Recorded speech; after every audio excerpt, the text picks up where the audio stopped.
एक बार की बात है, एक थे राजा गंभीर देव। गंभीर देव का स्वभाव बिल्कुल उसके नाम के विपरीत था। वह मनोरंजन प्रिय और खाने का शौकीन था। राजा एक नंबर का आलसी और डरपोक था। युद्ध करने से डरता था। उसे खाने का इतना शौक था कि राजा होते हुए भी उसकी तोंद लटकती थी। वह न कभी व्यायाम करता न युद्ध का अभ्यास।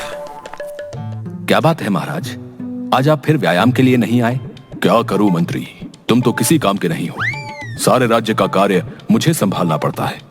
कल रात देर तक सोचता रहा कि राज्य का विकास कैसे किया जाए, इसलिए सुबह आंख नहीं खुली। मंत्री मुंह बनाकर रह जाता है। वह जानता है कि राजा व्यायाम ना करने के लिए कोई न कोई बहाना बनाता रहता है। ठीक है महाराज, चलिए युद्ध का अभ्यास कर लीजिए। युद्ध का अभ्यास? नहीं, बिल्कुल नहीं। मुझे युद्ध करना बिल्कुल पसंद नहीं। जमीन के लिए लोगों को जान से मारना भला कहाँ की इंसानियत है।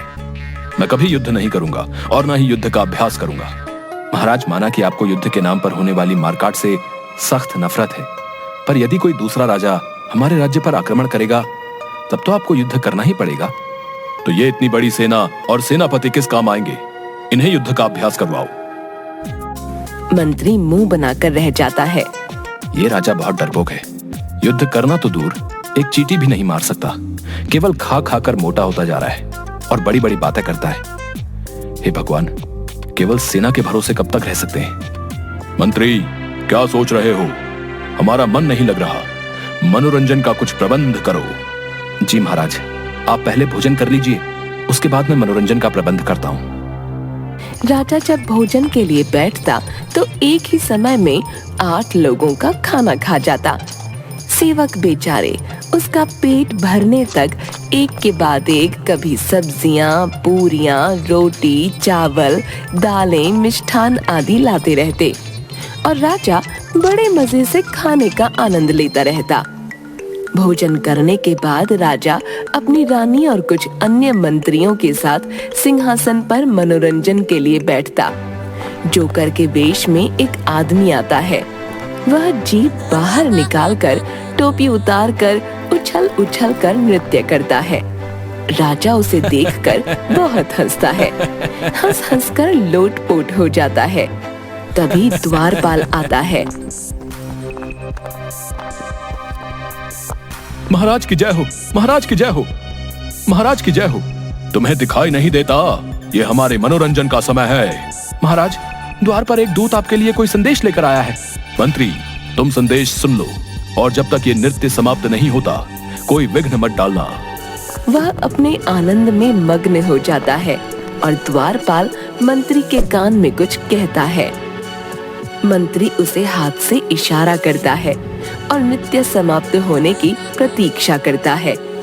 नृत्य समाप्त हो जाता है, जोकर चला जाता है और राजा खूब हंसता है।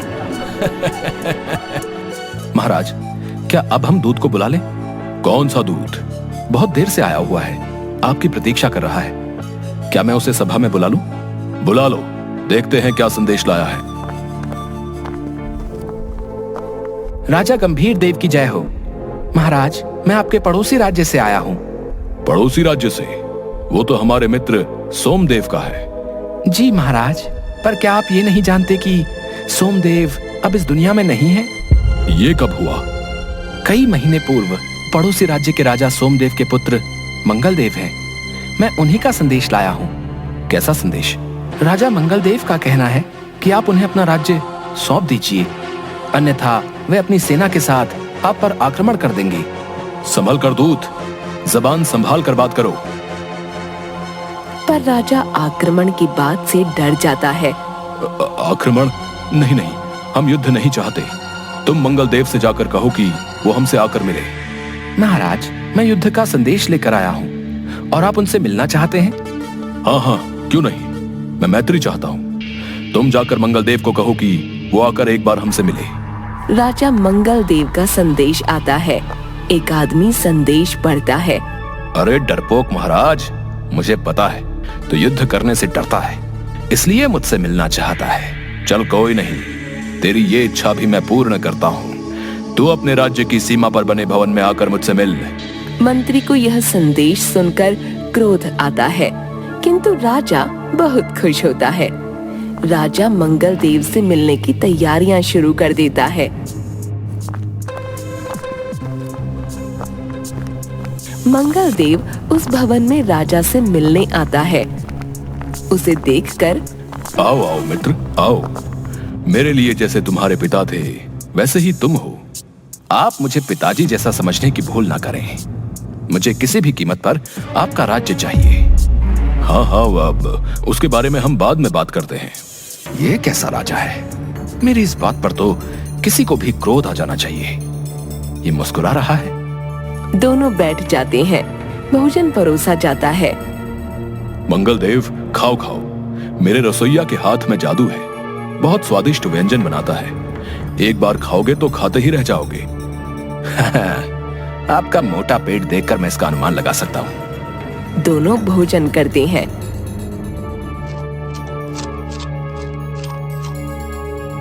वाह, क्या बात है। भोजन तो वाकई बहुत स्वादिष्ट है। मैं न कहता था मेरे रसोइया के हाथ में जादू है। महाराज, युद्ध तो जरूर होगा, पर इस बार जमीन के लिए नहीं, आपके रसोइये के लिए। आप चुपचाप ये रसोइया मुझे दे दो, अन्यथा युद्ध के लिए तैयार रहिए। आप जानते नहीं क्या कि अभी तक मैं एक भी युद्ध में पराजित नहीं हुआ। मेरी सेना जैसी सेना आसपास के कई राज्यों में नहीं है। सुनकर गंभीर देव डर जाता है।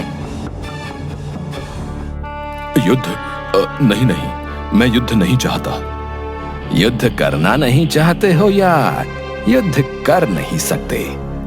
वैसे भी आप इतने मोटे हैं, युद्ध क्या करोगे? ऐसा करो, अपना ये रसोइया मुझे दे दो और मैं आप पर आक्रमण करने का विचार त्याग दूंगा। नहीं नहीं, मैं ये रसोइया तुम्हें किसी भी कीमत पर नहीं दूंगा। तुम्हें राज्य चाहिए ले लो, पर रसोइया नहीं दूंगा। महाराज, ये क्या कह रहे हैं? आप एक रसोइये के लिए मातृभूमि को कुर्बान करने की बात कर रहे हैं। प्रजा क्या सोचेगी? महाराज, इस समय आप अपने कर्तव्य का पालन कीजिए। स्वादिष्ट व्यंजन का लालच छोड़ दीजिए। मैं आपको इससे भी अच्छा रसोइया लाकर दूंगा। मंत्री, तुम सच कह रहे हो? आप मुझ पर विश्वास कीजिए। ठीक है राजा मंगल देव, तुम मेरा रसोइया ले जाओ, परंतु यहाँ आक्रमण करने की सोचना भी नहीं। देखा, जीत तो मेरी ही हुई। अच्छा हुआ जो बला टली। मंगल देव अपने महल में आकर बहुत हंसता है। वो मूर्ख राजा क्या समझता है, मैं उसे छोड़ दूंगा? मैंने उसका ये रसोइया भी ले लिया, अब उसका राज्य भी लूंगा। कुछ दिनों बाद मैं बिना सूचना के आक्रमण करूंगा। आक्रमण की तैयारी करो, अब हम बिना बताए आक्रमण करेंगे। वहीं दूसरी ओर गंभीर देव अपने ऐश्वर्य और आराम के जीवन में मस्त था। मंत्री दूसरा रसोइया ले आता है। राजा जब खाना खाने बैठता है,